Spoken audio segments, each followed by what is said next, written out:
Selamat sore sahabat kebenaran, sekarang Anda kembali lagi bersama kami dalam program Belilah Kebenaran dan Jangan Menjualnya. Di kesempatan pada sore hari ini, topik kita berjudul Apa Kata Alkitab tentang Maria dan Santo dan Santa.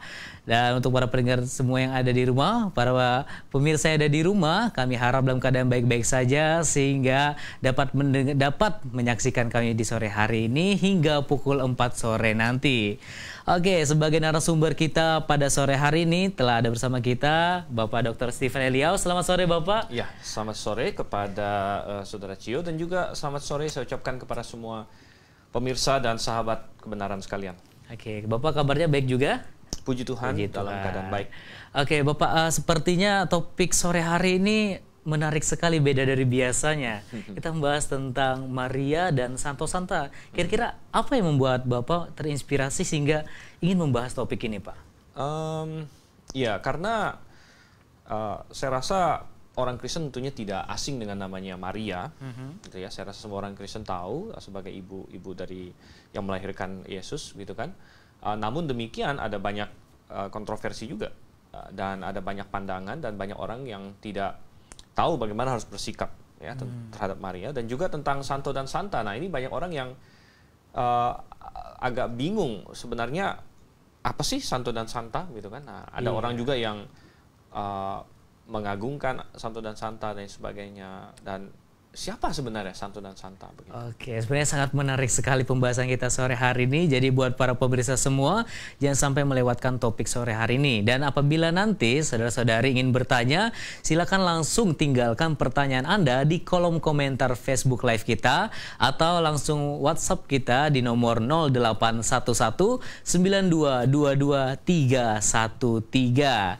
Atau yang kurang jelas mendengarkan, nanti Anda bisa lihat di layar akan ada tertera nomor WhatsApp kita. Dan tidak usah menunggu terlalu lama lagi, kita akan langsung masuk ke topik kita sore hari ini yang disampaikan langsung oleh Dr. Stephen Eliau. Kami persilakan, Pak. Iya, baik. Terima kasih sekali lagi kepada moderator dan juga kepada semua pemirsa sekalian ya. Dan sebelum kita masuk dalam pembahasan, saya ajak kita untuk bersatu dalam doa terlebih dahulu. Mari kita berdoa. Bapa di surga, kami mengucap syukur untuk kesempatan sore hari ini, dan kami minta tuntunan daripada Engkau saja, karena Engkaulah yang adalah sumber kebenaran, dan kiranya Engkau menolong supaya kami dapat belajar firman-Mu dengan baik-baik, sebaik-baiknya, terutama dengan topik hari ini Tuhan. Kami berdoa nama Yesus Kristus. Amin. Iya, dan seperti tadi sudah disinggung bahwa topik kita hari ini adalah mengenai Maria, kemudian juga topik Santo dan Santa. Mengapa topik ini saya angkat pada hari ini? Karena banyak orang yang punya pandangan yang simpang siur ya, mengenai pribadi Maria, kemudian Santo dan Santa. Ada orang yang berdoa kepada Maria, berdoa kepada Santo dan Santa, atau bahkan ada yang bingung sebenarnya apa sih di mana di Alkitab ada ngomong soal Santo, Santa, ada siapa saja yang menjadi Santo dan Santa dan lain sebagainya. Oleh karena itu coba kita akan melihat ya. Nah, kita akan fokus pertama di pribadi Maria dulu. Maria yang kita maksud, yang akan kita pelajari hari ini tentu adalah Maria yang melahirkan Tuhan Yesus, begitu. Karena ada banyak Maria di dalam Alkitab sebenarnya. Jadi nama Maria adalah nama yang cukup umum. Ada berbagai Maria, ada Maria Magdalena, Maria saudaranya Marta, ada beberapa Maria, tetapi yang paling terkenal di antara semuanya tentu adalah Maria yang melahirkan Tuhan Yesus. Dan walaupun nama dia pertama kali muncul di Injil Matius sebenarnya, namun informasi yang paling banyak tentang dia ada di Injil Lukas. Jadi coba kita buka dulu Lukas. Lukas pasal 1 ini adalah cerita tentang ketika Tuhan Yesus dinubuatkan atau diberitahukan bahwa dia akan lahir, dan pemberitahuan itu adalah kepada seorang gadis yang bernama Maria. Dan kita tidak akan baca semuanya, kita lihat beberapa ayat. Misalnya di ayat 26 dikatakan di situ, Lukas 1 ayat 26, dalam bulan yang ke-6 Allah menyuruh malaikat Gabriel pergi ke sebuah kota di Galilea bernama Nazaret, dan kepada seorang perawan yang bertunangan dengan seorang bernama Yusuf dari keluarga Daud, nama perawan itu Maria, gitu ya. Jadi dari sini kita sudah tahu beberapa hal. Nomor satu, bahwa Maria adalah keturunan Daud. Dan ini sangat penting karena Yesus Kristus dinubuatkan sebagai anak Daud. Kemudian Maria waktu itu adalah seorang perawan, ya, seorang perawan yang belum pernah bersetubuh, belum pernah mengenal laki-laki. Dan kemudian saya rasa ceritanya sudah cukup jelas, saya tidak usah baca semuanya. Malaikat datang memberitahu dia bahwa dia akan mengandung dan melahirkan juru selamat, yaitu Yesus Kristus, tanpa melalui persetubuhan. Dan dari sini kita sudah mulai bisa berkata bahwa seringkali ada kesalahan terhadap pandangan terhadap Maria itu bisa dua ekstrim. Saya katakan bahwa biasanya kebenaran yang alkitabiah itu pasti akan diserang dari dua sisi. Ya. Itu rata-rata benar untuk apapun, untuk poin kebenaran apapun. Gitu. Misalnya kebenarannya yang di Alkitab ada di tengah, ya, maka pasti akan ada serangan ekstrim sebelah sini dan ada serangan ekstrim sebelah sini. Demikian juga dengan Maria. Saya kasih contoh apa maksudnya. Alkitab mengajarkan Maria itu seperti ini. Akan ada serangan ekstrim sebelah kanan katakanlah, dan ekstrim sebelah kiri. Di mana di satu ekstrim akan merendahkan dan menghina Maria, gitu ya. Dan itu adalah kesalahan, itu kesalahan yang sangat besar. Tetapi di satu sisi akan ada serangan ekstrim yang satu lagi, terlalu meninggikan, memuja, bahkan sampai menyembah Maria. Ya, jadi kedua ekstrim ini salah. Ya, kita harus kembali ke apa yang Alkitab ajarkan, karena inilah sumber kebenaran. Makanya judul acara kita, belilah kebenaran dan jangan menjualnya. Kebenaran didapat di mana? Ya, kalau kita kebenarannya mau terserah si A, si B, si C, ya itu bisa kacau, bisa beda-beda hasilnya. Namun tidak demikian, kebenaran ada dalam Alkitab, karena sumber kita adalah Alkitab. Nah, tadi saya katakan, pribadi Maria bisa diserang dari sisi yang ekstrim yang satu, di mana menghina Maria. Menghina Maria, jadi ini biasa dilakukan oleh orang liberal, kadang-kadang, juga oleh orang-orang yang tidak percaya Tuhan, ya, orang non-Kristen, di mana mereka tidak percaya bahwa ada perempuan bisa melahirkan walaupun dia perawan. Gitu. Mereka tidak percaya itu, ya, sehingga karena mereka terpanggil liberalisme, humanisme, mereka tidak percaya ada mukjizat yang bisa terjadi seperti itu.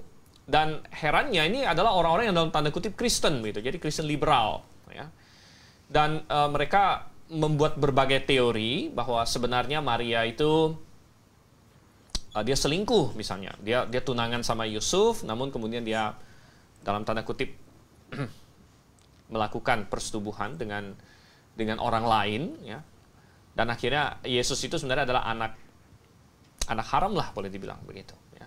Nah, ini ada banyak teori yang beredar, ya. Saya pernah membaca satu teori yang berkata bahwa ada prajurit Romawi yang lewat di Nazaret, ya, mungkin dari wilayah Jerman dan lain sebagainya, main gila sama Maria, akhirnya mengandung, ya, dan akhirnya ya, Yusuf akhirnya menjadi kayak semacam ini aja, ya, semacam cadangannya Maria begitu. Oh, dia sudah hamil, akhirnya dia tetap membuat Yusuf menikah dengan dia. Nah, ini adalah pandangan yang salah, gitu. Salah sama sekali dari ekstrim yang satu ini, di mana dia menghina dan merendahkan Maria begitu. Karena Alkitab jelas mengatakan bahwa Maria adalah perawan, ya, perawan. Dia belum mengenal laki-laki dan dia melahirkan Yesus tanpa ada persetubuhan. Dan itu sangat penting sebenarnya dalam teologi. Mengapa? Karena justru ini sudah dinubuatkan dari jauh-jauh hari. Dinubuatkan dari jauh-jauh hari di Kejadian 3 ayat 15 yang disebut proto-evangelium. Tuhan sudah menubuatkan bahwa juru selamat akan lahir melalui keturunan wanita. Nah, ini satu hal yang sangat aneh, karena di Alkitab tidak ada di tempat lain lagi dikatakan keturunan wanita. Ya. Semua silsilah di Alkitab itu selalu adalah silsilah patriarkis. Abraham melahirkan atau memperanakan, ya kan? Ishak memperanakan, Yakub memperanakan. Anda baca semua itu adalah laki-laki memperanakan, ya, laki-laki begitu. Jadi, tetapi kenapa di Kejadian 3:15 dikatakan keturunan perempuan gitu. Nah, ini sangat menarik sekali, dan itu karena Yesus Kristus harus lahir sebagai manusia, namun tidak boleh mewarisi posisi berdosa yang diwarisi oleh semua manusia di dalam Adam. Oleh karena itu dia tidak bisa lahir dari benih laki-laki. Dan oleh karena itu Tuhan memakai Maria. Dia tidak pernah bersetubuh sebelum dia melahirkan Yesus Kristus, dan dia akhirnya melahirkan Yesus Kristus ya, melalui kerja Roh Kudus di situ, kerja Roh Kudus. Dan itu harus kita pegang begitu ya. Nah, jadi itu ekstrim yang satu kita bantah, ya, ekstrim yang menghina, merendahkan Maria. Namun demikian ada ekstrim yang satu lagi. Jadi ekstrim yang satu lagi ini meninggikan Maria. Nah mungkin kita bilang, meninggikan Maria kan bagus. Bagus, tapi kalau berlebihan lebih dari yang Alkitab katakan, maka menjadi tidak bagus. Gitu. Karena segala sesuatu yang berlebihan, segala sesuatu yang sudah keluar dari norma Alkitab, yaitu menjadi tidak bagus. Tidak bagus. Ya. Terhadap siapapun. Ya. Rasul-rasul misalnya. Rasul-rasul kan hebat begitu. Ada 12 rasul, ada Petrus, ada Paulus, ya. Dan kita bisa, ini orang-orang hebat, kita bisa menjadikan mereka contoh, kita bisa belajar dari mereka. Tapi kalau kita tinggikan lebih dari semestinya, ya menjadi tidak bagus. Jadi segala sesuatu harus semestinya sebagaimana di dalam Alkitab, termasuk Maria. Gitu. Nah, bagaimana orang meninggikan Maria secara berlebihan? Macam-macam musuh dengan Tuhan. Misalnya, mengatakan bahwa Maria perawan kekal. Perawan kekal, tanya sini ya. Maria perawan kekal. Dan ini terbalik dengan yang tadi kita bilang ekstrim yang satu ini, yang kita bilang ekstrim yang berkata Maria bukan perawan, ya kan? Dia main gila, dia selingkuh begitu, dia curangin si Yusuf dan sebagainya. Akhirnya Yesus sebagai anak haram begitu. Itu pandangan yang sesat. Gitu. Nah, di sisi yang satu lagi berlebihan, Maria perawan kekal, bahkan setelah melahirkan Yesus pun tetap perawan katanya. Tetap perawan. Ya. Nah, kita tidak akan temukan ini dalam Alkitab. Gitu. Jadi, sekali lagi, ekstrim ini dan ekstrim ini dua-duanya melawan Alkitab. Ya. Nah, mengapa ada yang mau ekstrim meninggikan Maria sehingga berlebihan? Ya. Karena ada suatu konsep yang salah. Gitu. Suatu konsep yang salah. Misalnya, ada konsep bahwa keperawanan itu sesuatu yang mengandung kekudusan atau apa begitu, itu juga konsep yang salah sebenarnya. Jadi Maria disebut sebagai perawan kekal. Nah ini sangat tidak masuk akal begitu. Bahkan ada tokoh-tokoh tertentu ya, yang berkata bahwa misalnya bahkan ketika Yesus lahir pun katanya tidak merusak keperawanan Maria. Jadi kelahiran Yesus itu digambarkan seperti sinar katanya. Nah, saya kan sebelum menjadi gembala sidang, saya juga dokter gitu. Jadi saya sudah pernah menolong persalinan. Saya tahu bayi keluar dari rahim wanita seperti apa. Ya secara normal tidak mungkin keperawanan itu dipertahankan sekali seorang bayi keluar gitu kan, kepala bayi keluar dari jalan lahir seorang wanita begitu, dari rahim dan lewat organ kemaluan wanita gitu. Tidak mungkin ada keperawanan. Namun mereka bilang, jadi mereka menambahkan, ini nggak ada dalam Alkitab. Mereka bilang lahirnya Yesus seperti ini, cahaya gitu, seperti cahaya lewat. Kita bilang, wah, kok ada yang seperti itu? Dan ini nggak ada sama sekali dalam Alkitab. Bahkan Alkitab jelas-jelas mengatakan bahwa Tuhan Yesus ya, adalah yang pertama. Coba kita lihat, buka beberapa ayat. Ya. Misalnya Matius 1 ayat yang ke-25. Ya, Matius 1 ayat 25. Bisa tolong dibacakan oleh moderator kita. Iya, Matius pasal 1 ayat 25. Tetapi tidak, atau dari 24, ya, dari ia mengambil Maria dia. Oke, ayat 24. Sesudah bangun dari tidurnya, Yusuf berbuat seperti yang diperintahkan malaikat Tuhan itu kepadanya. Ia mengambil Maria sebagai istrinya, tetapi tidak bersetubuh dengan dia sampai ia melahirkan anaknya laki-laki, dan Yusuf menamakan dia Yesus. Oke. Jadi sebenarnya di Alkitab Indonesia masih ada kekurangan satu kata, karena Alkitab Indonesia mengikuti critical text. Dalam Textus Receptus ada dikatakan melahirkan anaknya laki-laki yang sulung. Jadi ada istilah sulung di situ. Ya. Dan anak sulung berarti apa? Berarti Maria punya anak setelah itu. Ya, berarti dia tidak perawan kekal. Dan sangat aneh bahwa Maria menikah dengan Yusuf, tapi kemudian dia tidak bersetubuh, kan aneh gitu kan. Dan bahkan ayat ini mengajarkan bahwa Maria memang tidak bersetubuh dengan Yusuf sampai dia melahirkan Yesus.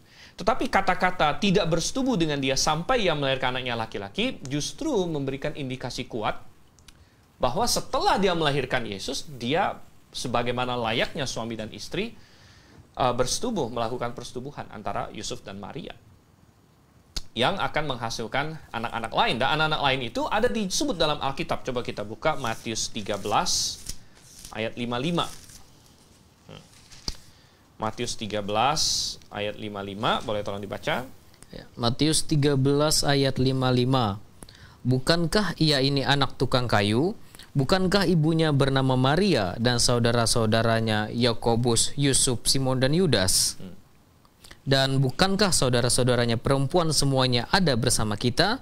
Jadi dari mana diperolehnya semuanya itu?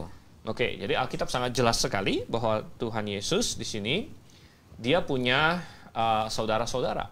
Jadi ini saudara apa? Saudara, boleh dibilang saudara tiri ya, satu ibu beda bapak begitu ya. Karena Tuhan Yesus bukan lahir dari Yusuf, jadi Yusuf bukan bapak dia secara biologis. Yusuf adalah bapak legal dia. Secara hukum memang Yusuf bapaknya, tapi secara biologis Yusuf bukan bapaknya. Jadi semua yang disebut di sini adalah satu ibu dengan dia, satu rahim maksudnya. Karena Yesus pernah di rahim Maria. Dan anak-anak ini adalah anak-anak siapa? Ya, yang disebut di sini Yakobus, Yusuf, Simon dan Yudas adalah anak-anak antara Yusuf dan Maria. Jadi jelas bahwa Yusuf dan Maria tentunya menjalankan pernikahan yang seperti pada umumnya. Mereka menikah, mereka intim dan mereka punya anak-anak. Begitu. Jadi sangat jelas sekali, dan kadang-kadang kaum yang menolak ini, orang-orang yang menolak ini, mereka berargumen maksudnya saudara di sini sepupu katanya. Maksudnya sepupu. Nah, kita bilang tidak, karena bahasa Yunani punya kata lain untuk sepupu. Ya, punya kata lain untuk sepupu, dan lagi pula kalau memang ini hanya sepupu, untuk apa disebut begitu? Untuk apa disebut oleh orang-orang di sini? Jadi orang-orang ini kan mempertanyakan, loh ini kan Yesus yang sudah kita tahu, lalu mereka menyebut isi rumahnya gitu. Isi rumahnya yaitu bapaknya siapa, mamanya siapa. Nah, saudara-saudaranya siapa? Kalau misalnya sepupu mah udah jauh begitu, ngapain disebut-sebut gitu kan? Jadi, dan ini bukan hanya di sini ya, ada perikop paralel di Markus, tapi kita nggak usah buka. Ya. Nah, kemudian ya kesalahan lain lagi adalah bahwa Maria akhirnya semakin ditinggikan, ya, dan meninggikan Maria kalau sesuai dengan Alkitab nggak ada masalah. Sesuai dengan Alkitab itu gimana? Sesuai dengan Alkitab itu merasa bahwa Maria ini adalah seorang teladan yang baik. Nah itu oke, nggak masalah. Teladan yang baik, ya kan?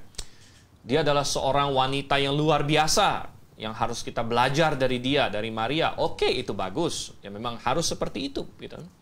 Dia adalah wanita yang berbahagia. Oke, benar, Alkitab mengatakan semua itu. Namun, penyimpangan mulai terjadi ketika Maria mulai ditinggikan lebih dari yang Alkitab katakan. Gitu. Seolah-olah dia punya, nah dia kan ibunya Tuhan Yesus katanya nih. Dia kan ibunya Tuhan Yesus. Jadi, lalu orang mulai berpikir bahwa dia punya suatu akses spesial kepada Tuhan. Dia punya akses yang spesial, bahkan makin lama makin parah ini kesalahannya, karena makin ditinggikan, dia dikasih titel-titel yang luar biasa. Ya, misalnya Gereja Katolik memberikan titel kepada Maria macam-macam. Ya, ada Queen of Heaven, ya Ratu Sorga, ada The Virgin Mother tentunya yang tadi sudah kita bahas karena mereka percaya masih terus perawan kekal, yang dibantah oleh Alkitab. Dan banyak lagi titel yang diberikan kepada Maria yang tidak ada dalam Alkitab sama sekali. Begitu.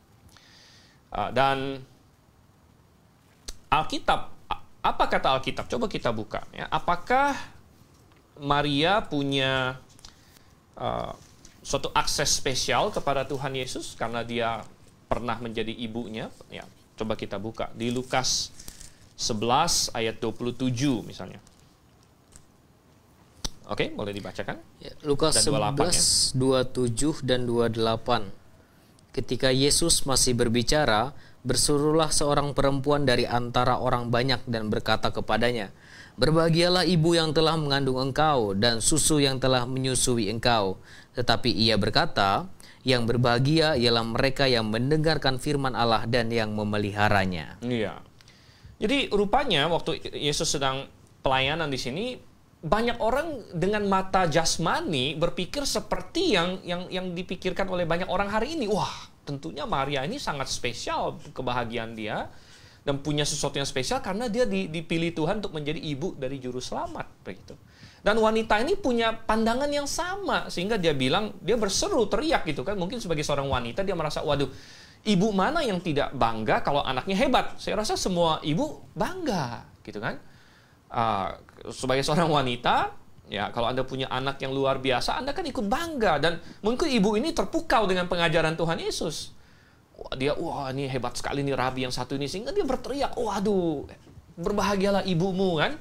Berbahagialah ibu yang mengandung engkau, susu yang menyusui engkau. Tapi Tuhan Yesus dengan kemahatauan dia sudah tahu bahwa nanti ini akan menjadi masalah begitu.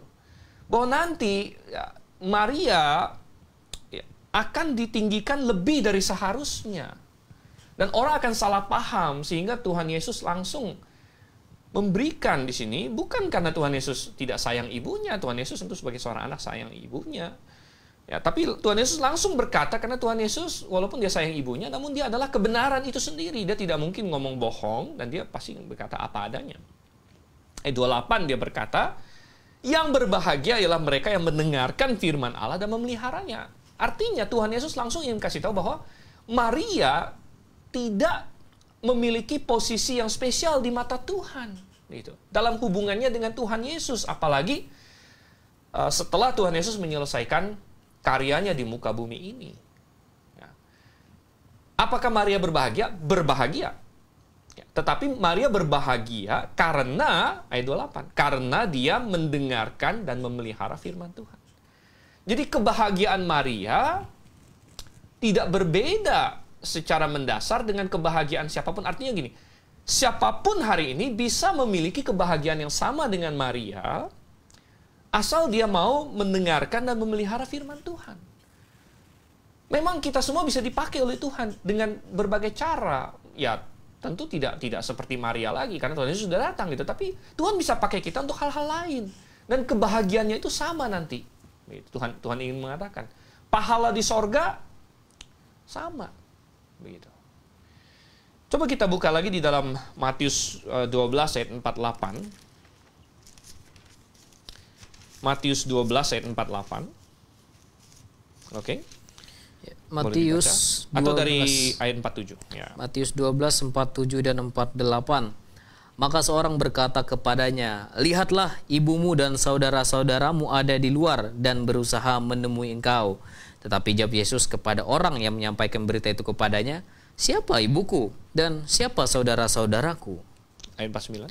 Lalu katanya sambil menunjuk ke arah murid-muridnya, "Ini ibuku dan saudara-saudaraku. 50. Sebab siapapun yang melakukan kehendak Bapakku di sorga, dialah saudaraku laki-laki, dialah saudaraku perempuan, dialah ibuku." Iya, jadi sangat jelas sekali di sini Tuhan Yesus yang sudah tahu bahwa kita manusia, kita cenderung berpikir dengan garis-garis kekeluargaan. Ya, makanya nepotisme begitu sulit dimusnahkan kan di Indonesia aja susah begitu karena sifat manusia bahwa kita akan lebih dekat ke orang yang sedarah sedaging dengan kita. Itu sangat manusiawi begitu. Kalau kita punya keluarga, kita mau tolong keluarga kita mengutamakan keluarga kita dan sebagainya. Tuhan Yesus tahu kecenderungan manusia ini. Dan Tuhan Yesus tahu bahwa ini bisa disalahgunakan begitu, terutama berkaitan dengan Maria, ibunya selama di dunia ini dan juga saudara-saudaranya. Sehingga dalam perikop yang sangat jelas ini, ibunya dan saudara-saudaranya ingin mencari dia, ingin punya akses kepada dia, ya kan? Tapi Tuhan Yesus malah sengaja memakai kesempatan untuk memberikan suatu pelajaran yang sangat penting bahwa mereka ini yang sedaging, artinya serahim dengan dia, ya dan keluarga dia secara biologis tidak punya akses yang spesial. Camkan ini. Maria tidak punya akses yang spesial kepada Tuhan Yesus. Ya, Alkitab mengajarkannya. Nah, Melainkan Tuhan Yesus berkata, dia menganggap, dia lihat sekelilingnya, semua yang melakukan kehendak Bapa di sorga, dialah saudaraku laki-laki, dialah saudaraku perempuan, dialah ibuku. Artinya semua yang ada di dalam Kristus yang diselamatkan punya akses yang sama kepada Tuhan Yesus. Ya, dengan Maria.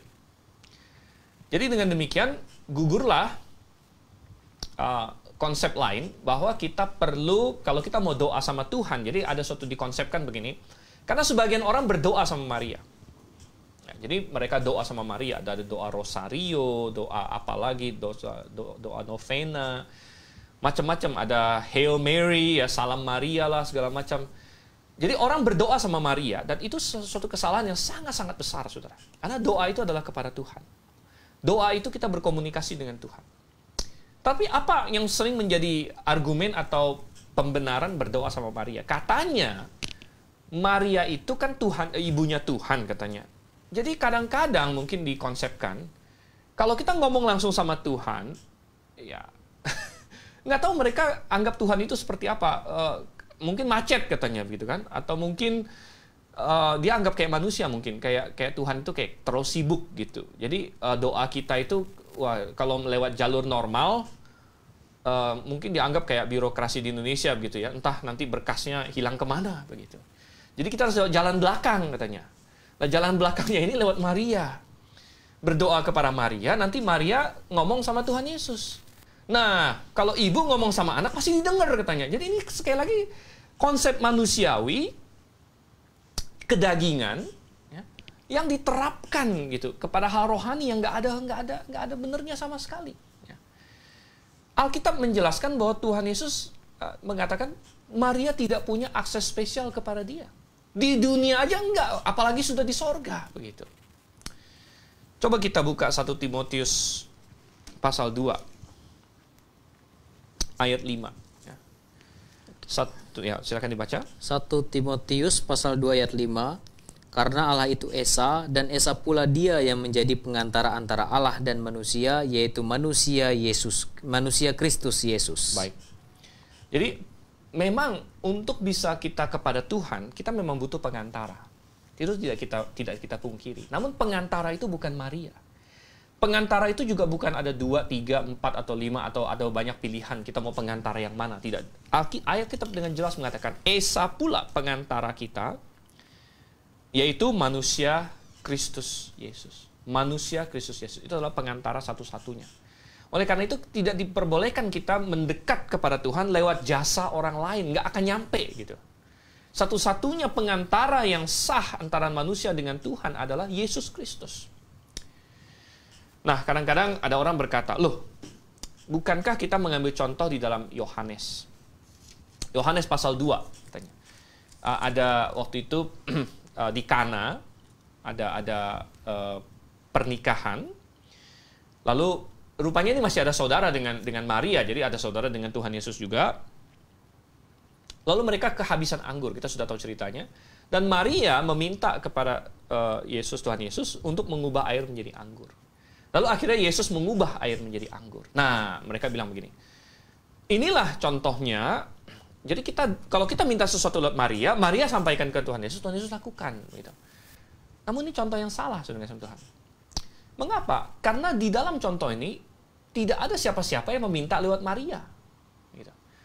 Karena si pengantinnya sepertinya nggak tahu masalah apa anggurnya habis segala macam, mungkin pengantinnya nggak begitu tahu. Ini adalah Maria meminta kepada Tuhan Yesus. Ya. Maria meminta kepada Tuhan Yesus. Jadi ini bukanlah orang berdoa kepada Maria, apalagi ya, enggak ada, Maria masih hidup. Ya. Ini bukan siapa-siapa minta ke Maria. Ini Maria sendiri memerlukan. Mengapa Maria memerlukan? Karena ini keluarga dia juga yang menikah. Jadi Maria mungkin seksi sibuknya. Maria mungkin dia, ya pokoknya dia yang urusan dapur mungkin, ya kita nggak tahu persisnya. Tapi Maria sendiri merasa perlu. Maria merasa perlu. Maria sendiri memerlukan Tuhan Yesus. Dan ini menjadi satu penekanan yang sangat penting. Maria memerlukan Tuhan Yesus. Ya. Maria memerlukan Tuhan Yesus. Karena ada satu konsep lagi, Jadi yang disebut sebagai Immaculate Conception. Nah, ini suatu doktrin. Immaculate Conception berkata bahwa karena Yesus tidak ada dosa, maka ibunya juga harus tidak ada dosa. Sehingga akhirnya mereka berkata bahwa Maria tidak berdosa. Maria tidak berdosa katanya. Mengapa? Argumennya adalah kalau Maria berdosa nanti anaknya ketularan dosa. Jadi karena Yesus Kristus tidak berdosa katanya, maka ibunya harus tidak berdosa. Nah, supaya anaknya tidak berdosa. Namun saya katakan ini adalah konsep yang kacau balau dan tidak ada dalam Alkitab. Coba kita buka Lukas tadi ya. Lukas pasal 1. Waktu Maria sadar dia dipilih Tuhan untuk menjadi yang mengandung Tuhan Yesus, apa yang dia katakan? Di ayatnya ada nyanyian ya, nyanyian Maria, Lukas 1 ayat 46 dan 47. Oke. Lukas 1 ayat 46 sampai 47. Lalu kata Maria, "Jiwaku memuliakan Tuhan dan hatiku bergembira karena Allah juru selamatku." Baik. Maria menyadari dia butuh juru selamat. Dia menyebut Allah sebagai juru selamatnya. Berarti Maria punya dosa. Dan ini cocok dengan pernyataan Alkitab bahwa tidak ada orang yang tidak berdosa. Maria butuh Tuhan Yesus untuk menyelamatkan dia. Apa tadi yang argumennya sangat kacau sekali. Misalnya dibilang, kalau Yesus tidak berdosa, maka supaya dia bisa tidak berdosa, maka ibunya harus tidak berdosa. Karena ibunya kan mengandung dia. Kalau ibunya berdosa, nanti dia lahir berdosa. Ini kacau. Kenapa saya katakan kacau? Kalau kita tarik-tarik lagi, kalau begitu Maria tidak berdosa, gimana caranya? Ibunya Maria harus tidak berdosa juga, begitu kan? Karena kalau ibunya Maria berdosa, dia neneknya Tuhan Yesus gitu kan. Ibunya Maria berdosa, kalau gitu Maria berdosa juga begitu. Kalau menurut konsep. Nah, kalau gitu neneknya juga nggak berdosa. Kalau neneknya nggak berdosa, kalau gitu buyutnya nggak berdosa juga gitu. Kalau gitu kita tarik ujungnya sampai Hawa nggak berdosa. Ya, jadi ini argumen yang kacau balau. Jadi jelas kita kembali ke kesimpulan kita. Alkitab mengajarkan Maria adalah pribadi yang berbahagia, pribadi yang taat sama Tuhan. Dan Maria berbahagia terutama karena dia diselamatkan oleh Yesus Kristus. Maria membutuhkan Yesus. Lebih penting bagi Maria, dia dilahirbarukan di dalam Yesus Kristus daripada Yesus lahir dari Maria. Sekali lagi, lebih penting bagi Maria bahwa Maria lahir baru karena dia percaya dan bertobat, percaya kepada Yesus Kristus. Lebih penting Maria lahir karena Yesus daripada Yesus lahir dari Maria. Karena kalau tidak ada Maria gimana? Oh, Tuhan bisa pakai banyak cara. Maria berbahagia karena Tuhan mau pakai dia dan karena dia bersedia dipakai oleh Tuhan. Tapi Tuhan Yesus pernah berkata, waktu dia masuk Yerusalem, kemudian murid-murid berseru, orang-orang Farisi bilang, "Guru, suruh mereka diam." Tapi itu sudah dinubuatkan. Tuhan Yesus masuk Yerusalem pakai keledai, disambut, itu sudah dinubuatkan. Sehingga Tuhan Yesus berkata, kalau mereka diam, batu-batu ini akan berteriak. Yohanes Pembaptis pernah berkata, "Hei, keturunan ular beludak, jangan kamu pikir kamu bisa lari dari penghukuman. Dan jangan kamu berpikir kami ini anak Abraham." Karena dia berkata apa? Allah mampu menjadikan anak bagi Abraham dari batu-batu ini. Maria memang berbahagia karena dia taat sama Tuhan dan dia mau dipakai oleh Tuhan. Namun, dia memerlukan Tuhan. Kalau dia tidak mau dipakai oleh Tuhan, Tuhan punya cara lain. Oke, itu mengenai Maria. Waktu kita sangat singkat ya. Jadi kita baru mau masuk ke tentang Santo dan Santa gitu. Nah, ini ada hubungannya karena kita bilang bahwa sebagaimana ada orang berdoa sama Maria dan Maria akhirnya diangkat menjadi Santa, salah satu Santa. Ini juga kesalahan konsep gitu. Akhirnya gereja-gereja tertentu ya seperti Katolik, tapi bukan hanya Katolik, tapi juga Ortodoks Timur, kemudian juga Anglikan dan lain sebagainya, mereka memberikan gelar santo dan santa kepada sebagian orang. Ya, mereka memberikan gelar santo dan santa kepada sebagian orang yang masuk dalam kriteria tertentu, begitu. Dianggap hebat, ya, dianggap. Jadi seperti Maria disebut Santa Maria. Rasul-rasul dikasih gelar santo, ya, Santo Petrus, Santo Paulus. Dan ada kriterianya, jadi harus bikin mukjizat dan lain sebagainya. Tetapi kita berkata, mungkin ada orang berkata, dari mana ada konsep santo dan santa? Kan di Alkitab nggak ada kata-kata santo dan santa. Benar, di Alkitab Indonesia, bahasa Indonesia tidak ada kata-kata santo dan santa. Tetapi kata santo dan santa sebenarnya berasal dari kata bahasa Inggris saints. Ya. Saints artinya orang-orang kudus. Dan di dalam Alkitab ada banyak disebut orang kudus. Namun, bagaimana Alkitab menyebut orang kudus sangat berbeda dengan konsep santo dan santa yang beredar di masyarakat, ya, atau di kalangan tertentu. Karena banyak orang berpikir, wah, kalau santo itu berarti kamu sudah sudah hebat, sudah hidupnya sudah kudus, ya, kemudian atau punya kuasa tertentu, begitu. Namun ternyata Alkitab tidak demikian. Ya. Bahkan kalau kita baca di dalam Alkitab, jarang sekali Alkitab menggunakan kata Kristen. Kata Kristen di dalam Alkitab hanya muncul beberapa kali. Misalnya di Kisah Rasul ada disebut bahwa orang pertama disebut Kristen di Antioquia. Ya, kemudian ada Kristen hanya disebut beberapa kali dalam Alkitab. Dengan cara bagaimanakah orang Alkitab menyebut orang-orang percaya? Ya, yang paling sering dipakai adalah justru orang-orang kudus atau saints. Ada sekitar 50-an kali atau sampai dengan 60 kali. 50 sampai 60 kali di dalam Perjanjian Baru. Kata saints dipakai untuk mengacu kepada orang Kristen. Jadi, coba kita lihat beberapa contoh di antaranya, ya. Misalnya kita mulai dari Kisah Para Rasul. Kisah Rasul 9. Dan ini kita cepat aja, jadi saya aja yang baca, ya. Kisah Rasul 9 ayat 13 misalnya. Jawab Ananias, Tuhan, dari banyak orang telah kudengar tentang orang itu, tentang Saulus maksudnya, betapa banyaknya kejahatan yang dilakukannya terhadap orang-orang kudusmu di Yerusalem. Orang kudus di sini kata saints. Ini bukan mengacu kepada orang yang wah spesial, udah dapat apa begitu. Enggak, bukan. Ini bicara mengenai orang percaya, orang Kristen disebut orang-orang kudus. Masih di pasal yang sama, ayat 32 misalnya. Pada waktu itu Petrus berjalan keliling mengadakan kunjungan kemana-mana. Dalam perjalanan itu ia singgah juga kepada orang-orang kudus yang di Lida. Orang-orang kudus yang di Lida ini siapa? Juga bukan orang yang udah diangkat pangkat atau lain sebagainya. Bukan, ini adalah orang-orang percaya saja disebut orang kudus. Ayat 41, masih di pasal yang sama. Petrus memegang tangannya dan membantu dia berdiri. Kemudian ia memanggil orang-orang kudus, ya, beserta janda-janda. Jadi, sekali lagi, dan kita bisa terus, ya, di Kisah Rasul saja banyak sekali. Kita lihat di surat-surat Roma. Roma 1 ayat 7 misalnya. Kepada kamu sekalian yang tinggal di Roma, yang dikasihi Allah, yang dipanggil dan dijadikan orang-orang kudus. Siapa ini? Semua penerima surat Roma. Jadi jemaat di Roma, anggota-anggota jemaatnya, orang Kristen di sana disebut sebagai orang kudus.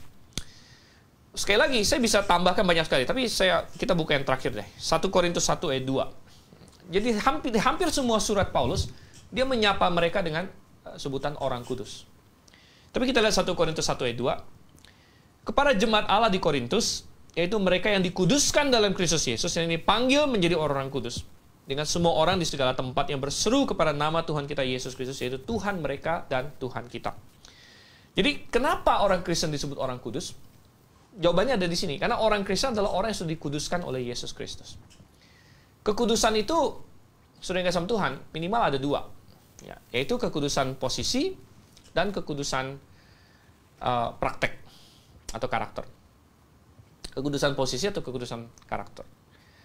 Ketika kita percaya, kita sudah dikuduskan posisinya oleh Yesus Kristus. Artinya, di hadapan Allah Bapa, kita sudah dianggap orang kudus. Mengapa? Bukan karena kita nggak berdosa, tapi karena dosa kita sudah diselesaikan, sudah ditutup oleh Tuhan Yesus. Ditutup oleh darahnya, ditutup oleh pengorbanannya, atau dengan kata lain ditransfer ke dia, ya, dihitung ada pada Yesus Kristus. Sehingga pada kita, kalau kita akuntansi kan ada istilah apa? kayak dipindah bukukan ya, atau dipindahkan dari rekening satu ke rekening lain gitu.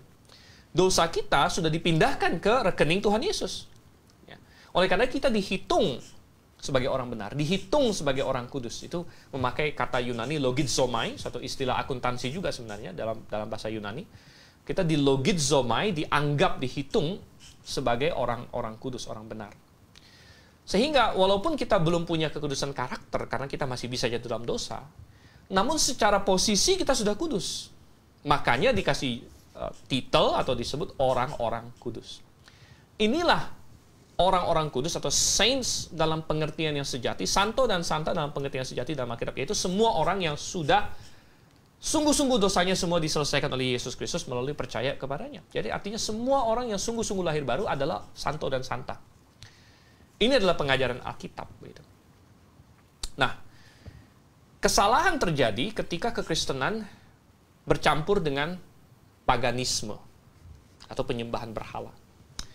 Sehingga ini terjadi kapan, saudara? Ini terjadi ketika kekristenan dijadikan agama negara. Nah, ini dimulai oleh Konstantin, ya, kaisar Romawi yang menjadi Kristen, dan akhirnya dia menjadi Kristen, tapi dia nggak mau tunduk, malah dia mau menjadi kepala, begitu.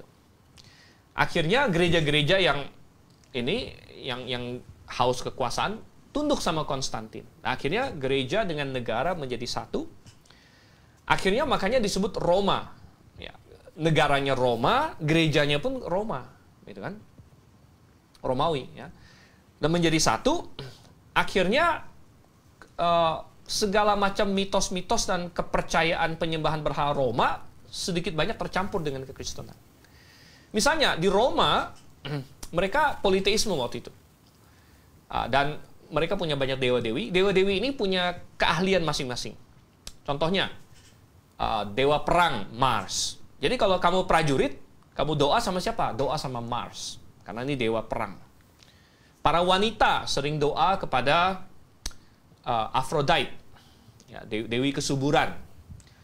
Macam-macam lagi. Begitu kan? Apollo, ya, dewa apa? Pembawa pesan. Dan lain sebagainya. Jadi mereka punya ya segala macam. Ada Vulkan, ya, dewa tukang besi. Jadi kalau kamu tukang besi, kamu doanya sama Vulkan. Nah, konsep ini dibawa masuk ke dalam kekristenan, dicampur aduk, sehingga santo dan santa dijadikan seperti itu, begitu. Orang-orang yang dianggap hebat, spesial, dikasih gelar santo santa, lalu menjadi kayak santo dan santa pelindung. Sehingga akhirnya berdoa sama si santo ini, dia bisa melindungi, dan dia ada spesialistisnya juga. Petrus waktu masa hidup kan dia apa? Tukang ikan. Jadi kalau nelayan doalah sama Santo Petrus. Dia pelindung. Jadi bahasa Inggrisnya disebut Saint Patron, ya. Patron, Saint Patron. Jadi dia pelindung nelayan-nelayan. Matius, tukang pemungut cukai. Jadi kalau kamu hari ini tukang pajak, ya misalnya tax auditor atau apa segala macam, doalah sama Santo Matius. Jadi dalam konsepnya nanti Santo Matius sampaikan sama Tuhan, gitu.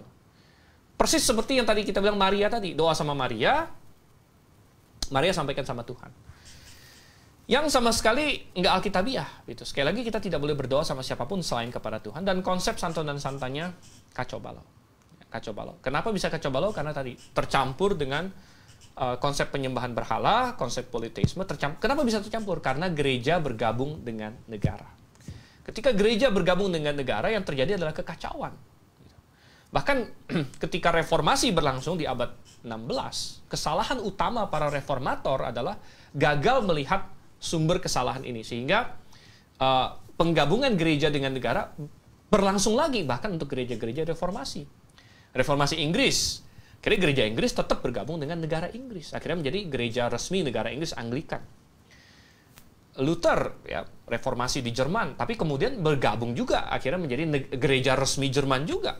Lutheran menjadi gereja resmi. Demikian juga dengan Calvin, akhirnya bergabung dengan pemerintahan Swiss. Dan sebagainya. Salah satu efeknya apa? Salah satu efeknya adalah mereka kembali menganiaya yang tidak sesuai dengan mereka. Dan akhirnya tetap mempertahankan baptis bayi, dan akhirnya muncul liberalisme di situ. Jadi kita melihat ya semua ini saling kait mengait, kacau sekali. Ya, namun kita mau kembali ke Alkitab, kita mau berdiri di atas Alkitab, kita mau melihat apa kata Alkitab mengenai semua ini dan berpegang padanya. Oke, saya rasa untuk penjelasan cukup sekian. Kita akan masuk ke tanya jawab. Oke, baiklah.